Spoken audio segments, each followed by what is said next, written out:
નમસ્કાર, વીર ફાસ્ટ ન્યૂઝમાં આપનું હાર્દિક સ્વાગત છે। અબડાસા તાલુકા ભાજપના પ્રમુખ શ્રી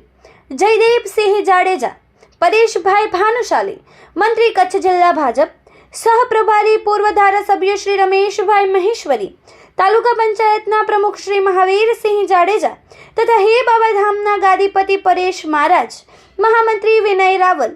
ગોપાલ ગઢવી, પૂર્વ પ્રમુખ મોરારભાઈ ગઢવી, દિનેશ ભાનુશાલી, અબડા મેહુલસિંહ જાડેજા,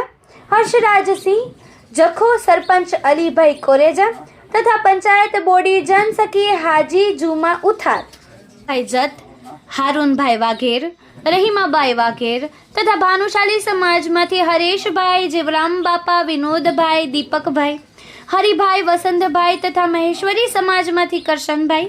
લઘાભાઈ, રામજીભાઈ, હરિભાઈ, કોળી સમાજમાંથી જુમાભાઈ, અબડા સમાજમાંથી હમીરજી અબડા, હિંમતસિંહ અબડા, દિનેશસિંહ અબડા, અબડા અજીતસિંહ અબડા, રતનસિંહ તથા ઇકબાલ રાઠોડ, આમદભાઈ, મુસ્લિમ સમાજ જખોના આગેવાન હાજર રહ્યા હતા અને હે બાબાધામ મંદિર સેવા સમિતિના ભક્તગણ હાજર રહ્યા હતા। નલિયા જિલ્લા પંચાયતના નીચે મુજબના શક્તિ કેન્દ્રો પર તારીખ 8/3/2026 ને રવિવાર પ્રવાસ કરીને સિનિયર આગેવાનો, કાર્યકરો કે સામાજિક આગેવાનો, સરપંચો, ઉપસરપંચો, ગ્રામ પંચાયતના સભ્યો સાથે બેઠક કરવાના છે, જેમાં ઉપસ્થિત રહ્યા હતા તથા સમગ્ર સંચાલન મેહુલસિંહ અબડાએ સંભાળ્યું હતું।